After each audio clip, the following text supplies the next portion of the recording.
All right, folks, Russiagate even crept into the Trump-Putin summit in Anchorage, Alaska. And that's how bad this story is. We may never get to the bottom of all the treacheries, betrayals, and lies of Russiagate. But it has to be an effort worth pursuing if this country is going to end the weaponization and lawfare that was used unfairly against Donald Trump. Criminal offenses or not, someplace there has to be full accountability. The story won't die. I mean, even now, at the moment that Director of National Intelligence Tulsi Gabbard and CIA Director John Ratcliffe and FBI Director Kash Patel are declassifying documents underscoring all the falsehoods, here's Donald Trump and Vladimir Putin standing near each other at a press conference in Anchorage, Alaska, just last Friday. And what comes up? Russiagate. Now, Mr. Trump spoke about all the lies. Putin said nothing.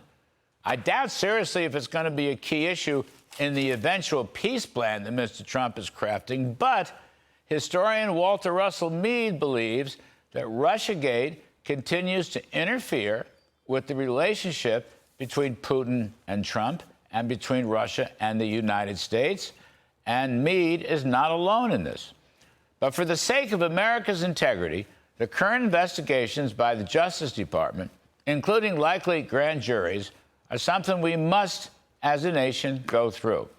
Now, for my lights, at this point, there's no question that former President Barack Obama and the Democrat 2016 presidential candidate Hillary Clinton were the most important progenitors of the Russiagate fallacy. After Hillary lost, Obama moved for a new intelligence appraisal. But during the campaign itself, it was the Hillary campaign and the Hillary's Clinton Foundation that financed the phony Steele dossier that became the fount of all evil.